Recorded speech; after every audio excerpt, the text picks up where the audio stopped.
Good morning, Judith. Good morning, Sonya. Welcome to the Coaches Cup. I'm Sonya Green from SonyaGreenCoaching.com. And I'm Judith Fender. I'm one of the amazing coaches with the No BS weight loss program. And you look amazing in pink. For those who are listening to us, Judith has on just an amazing dress Mm, this morning. So she thank you. looks Let me step lovely. back. Yes, let Yeah, me. look at that. It's Yeah, and gorgeous. I'm experimenting with the fake tanner. Please, this is not real sun on me when you come. Yeah. If you see this, Well, you're lovely and dark complected anyway. So against my paleness, you always look dark. I match the wall back here. That's sort of my goal. Going for that golden look. So this morning we have a topic, sometimes we preach to ourselves as much as we preach to our audience. And this is one that is relevant, I think, for everybody. Mm-hmm, mm-hmm.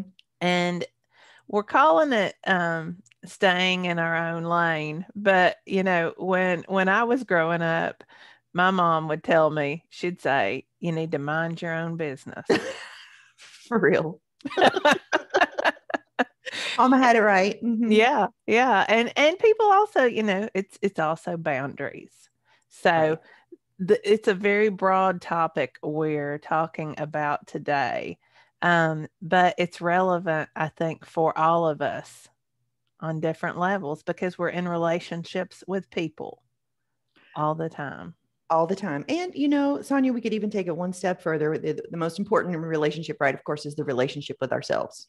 Yes. The bottom line, how we're showing up first for ourselves, the benefits boundaries are going to have for us and the relationships we have Yeah. with other people. Mm-hmm. Absolutely. And when I was doing some research before we started, once we started talking about this topic, I found that minding your own business or staying in your own lane is a concept found in the Bible, which I knew, but also in the Quran. So it's interesting that, Mm-hmm. it has that breadth enough that both the Quran and the Bible mention how we need to stay in our own lane. I love it so much. I'm going to go out on a limb, like thought work. Thought the Exactly. foundation, right? It's been around. Yeah. Yeah, it's a principle that's been around for forever. Mm-hmm. Mm-hmm. Um so we're going to talk about some reasons why. And I guess what prompted this is just seeing in our coaching people who have trouble in their relationships. Right. And Having Go ahead. I was going to say, and many people are of the mindset that throwing down a boundary is going to be, you're going to tell somebody what to do and they're Right. going to do it. And if they don't do it, then you're going to break bad on them and, yada, yada, yada, et cetera. That you're really that even that way of thinking puts the power back into that person's hands. Yes. When reality, the boundary, when you set a boundary with someone, in a relationship with yourself, whatever it may be, you are taking full ownership and taking your power completely back. Yeah. Mhm. Yeah. I mean, I think we talked about this a few weeks ago. I don't remember for sure, but when we were talking about people pleasing, it's probably been Mhm. longer than that. But, you know, other people don't even have to know about your boundary. You can Right. have a boundary with a person and they never know it exists because Yep. it's all for you. Mm-hmm. Mm-hmm. And but yeah, I mean, because many times we are tempted to get into other people's business to try in a helpful way. We want to make life better for them. I know with my kids, my adult children, there have been times when Mm-hmm. they were making a decision Mm-hmm. and I wanted to save them Mm-hmm. because of my own experience. I knew, or I thought I knew. Mm. I never know for sure, but I think I know what's best. And so, not inserting myself into their lives Sonya, that is the work right there for every parent. Yeah. Every parent, and how staying in your own lane, letting your kids, our kids, same, I have adult children as well, letting them have their moments in life, their learning opportunities, their experiences. Yeah. And being the, what do we call that when we, the consultant parent, not the helicopter parent. Do you know, have you heard the new term? It's the smother.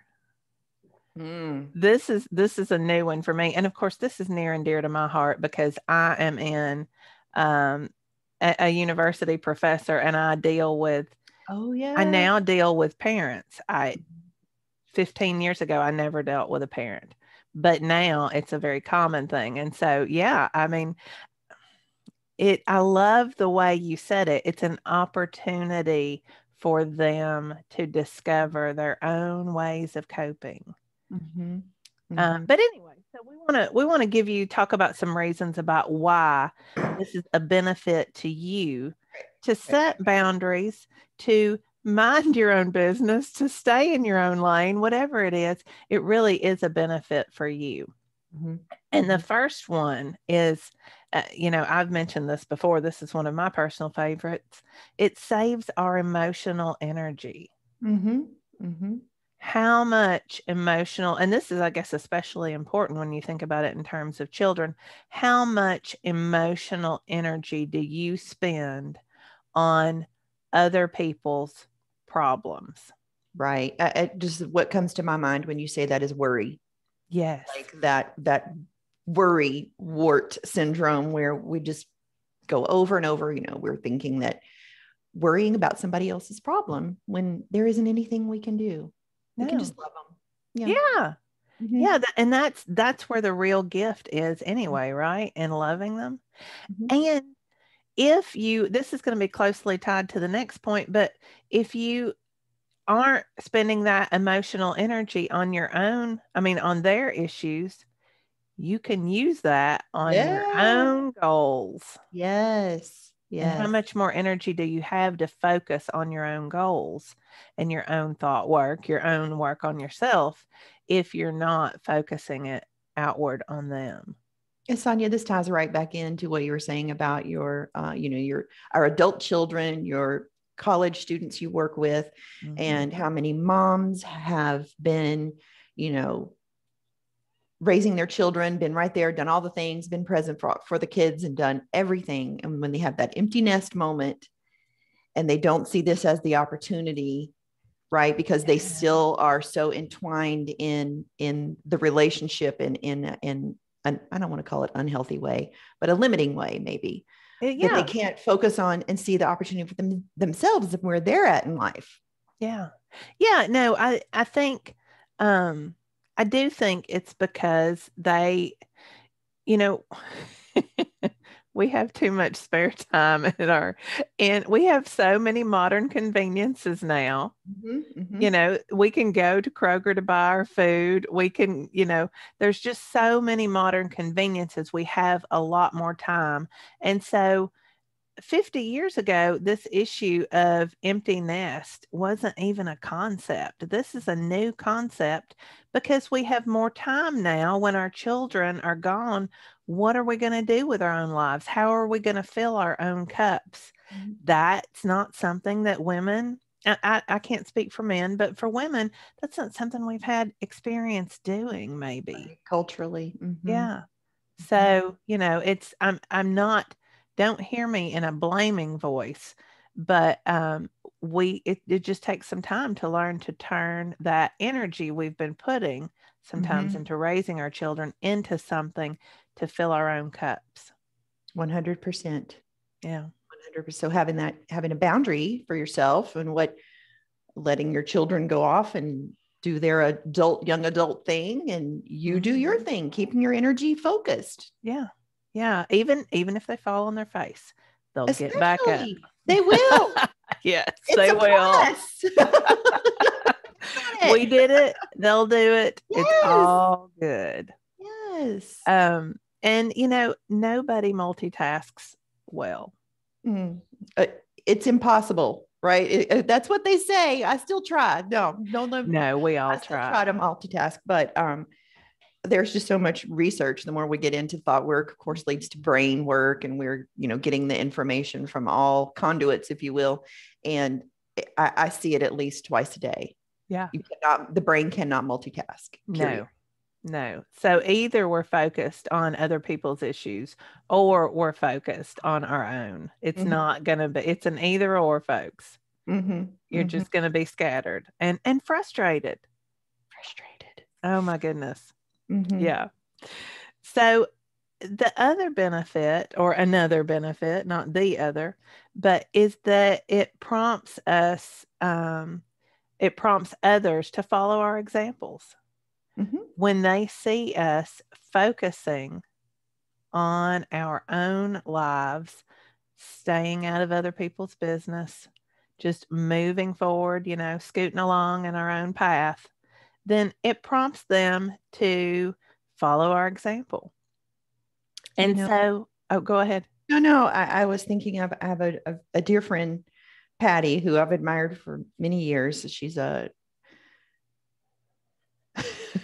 She's not a carpenter by trade, but she grew up, her mother, literally, she watched her mother build a house, right? And she helped her mother, like the kids, were there because, mom was the stay-at-home mom, and mom built the house while dad went and worked to work. Like, this is a true story. Yeah. So I've always admired her work ethic. And so what I heard there, I would always ask Patty, because I admired her, she's someone I look up to. And I'm like, Patty, how do you get all this stuff done? How do you do this? And she's like, well, I just peck. I just keep going. Like, her impact on me by seeing her continuous steadiness of just following through, staying in her lane, doing her thing. And she does stay in her lane. Let me tell you. Well, if you're busy like that, you don't have time to get in anybody else's lane, right? Right. If you're focused on your own things, and that's what, that's the other half of this. When other people are following our example, we have increased our impact in the world, which is the reason most people want to get in somebody else's business in the first place. Right. Good point. Yep. Yeah. So ironically, those who spend their time trying to have an impact in other people's lives by being in it are going to have less impact generally, or less positive impact. Let me clarify that. Well, it's that whole thing too. Like I just said I was coaching a client the other day, reminding her, she has middle-aged teen children. And I was like, at this point, they really, really are watching what you do, not what you say, because she wanted to say these things. Right. Yeah. And I was, really emphasizing that it doesn't have to be spoken. It can be, what you're doing and how you're showing up. Yeah, that's a tough one. I know. If only they would just listen and not watch. Wouldn't life be easier? Well, I don't know. I was thinking just the opposite, because sometimes to me it's easier. No, I'm joking. Say.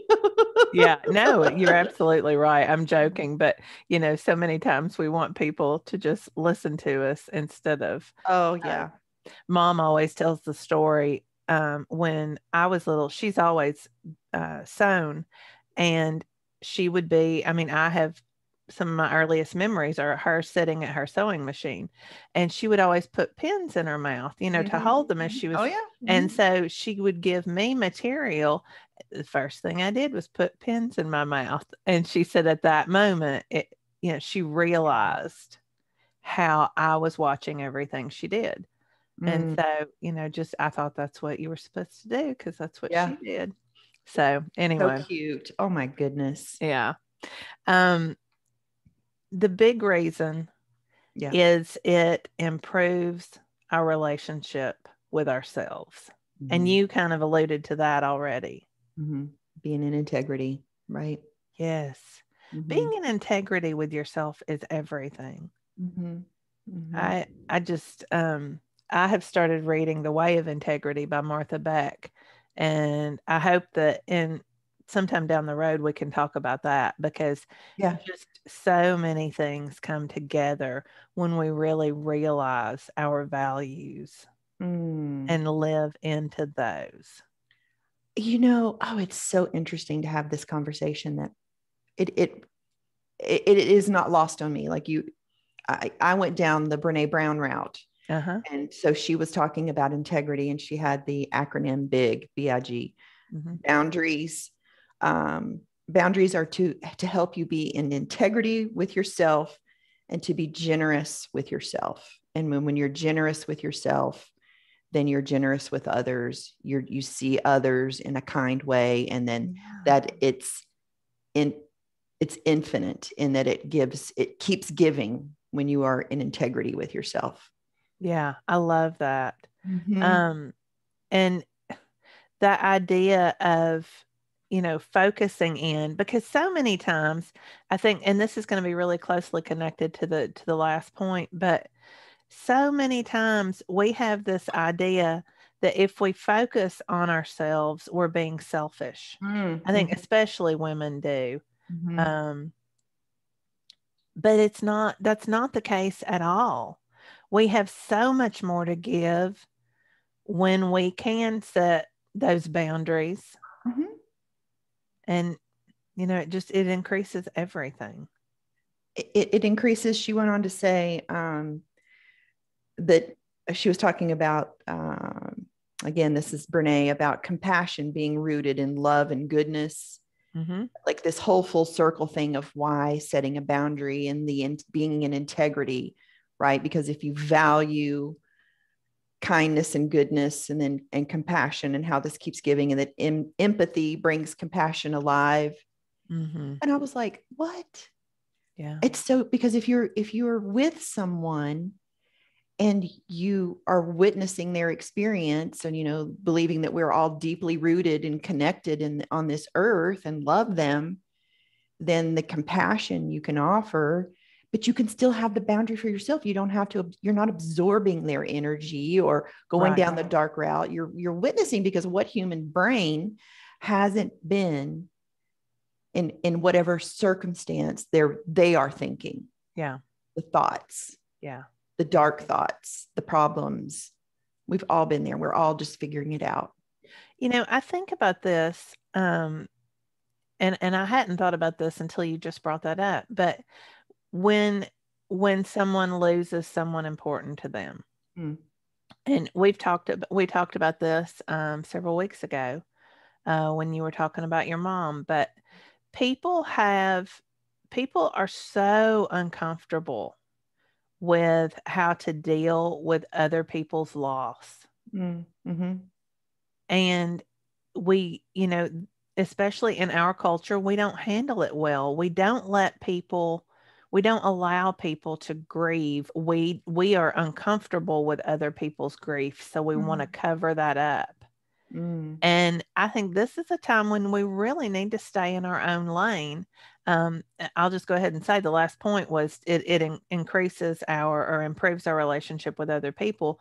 But if we allow somebody to stay in their own lane, then we're not going to absorb Mm. their Mm-hmm. feelings. We're not going to try to cover them up. We're not going to feel uncomfortable. We are going to have a boundary there, but that boundary is going to allow them to grieve however they want to grieve. Yes. Yes. And we're just there for them. And that is compassion. That is empathy. Mm-hmm. Um, and so many times we try to stop it because it makes us uncomfortable. Mm-hmm. Wow. Yeah.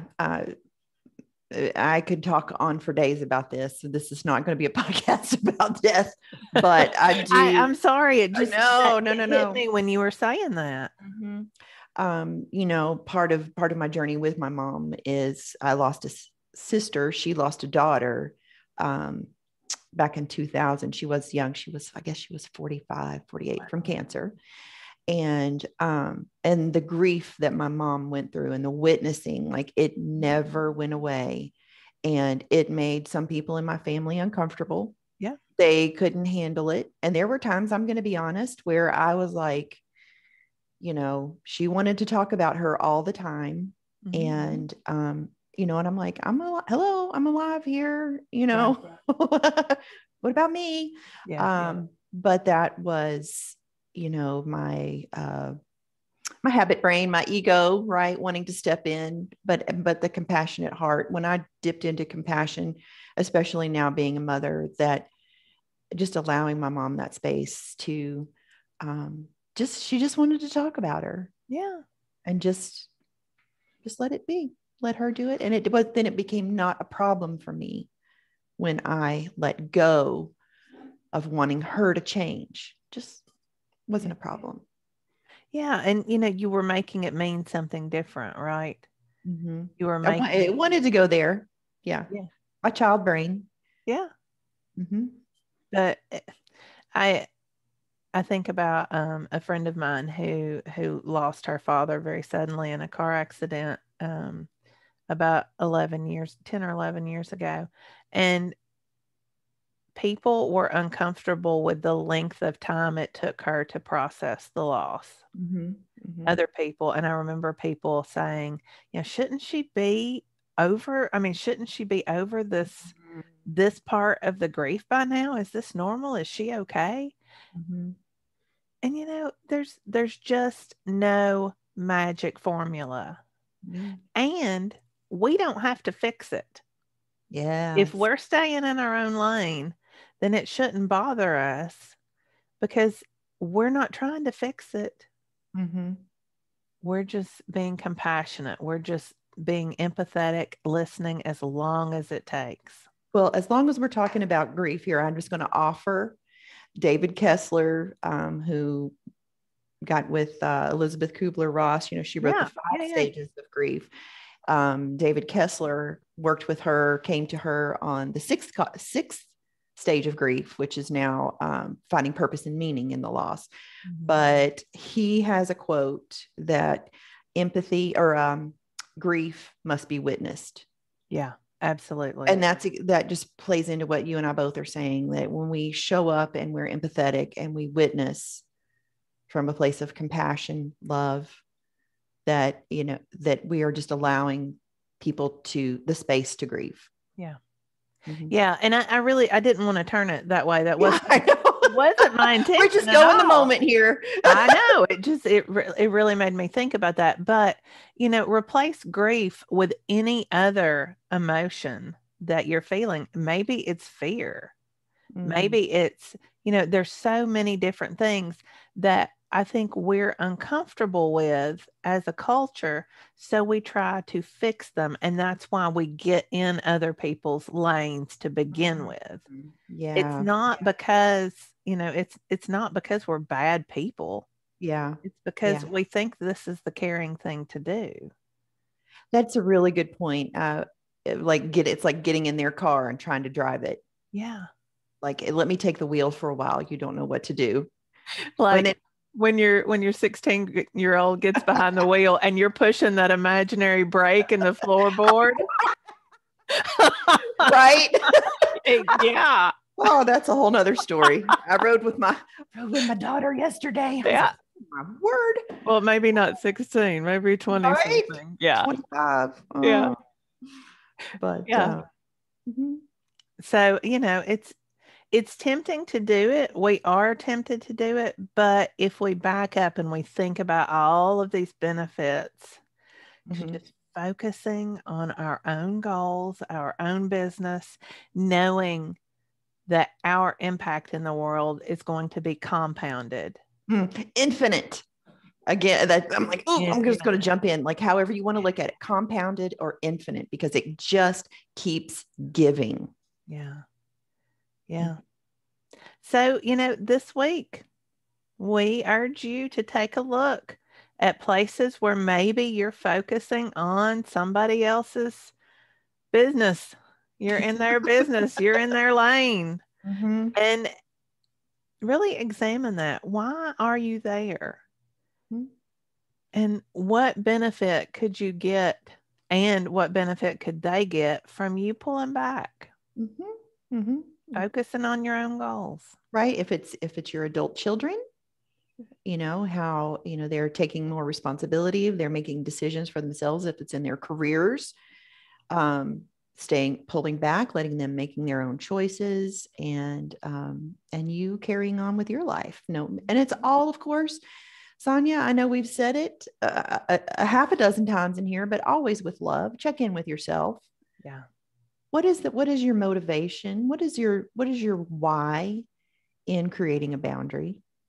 Yeah. And always, and when you make it from love, when you really examine and get down in there, it's love of self and love of others. It's kindness.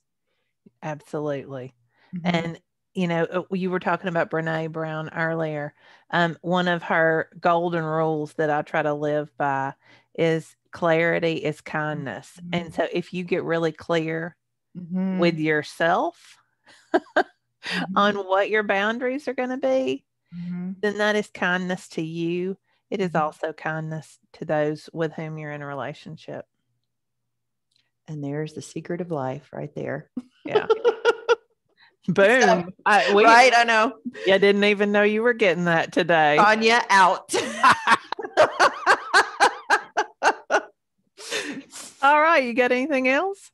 Oh, no, I'm just really just appreciating just the opportunity to even talk about this and how our conversations can just roll from one thing to another. It's always a pleasure to work with you, Sonya. It is, isn't it? It's a lot of fun. Yeah. Not to work with me, to work with you.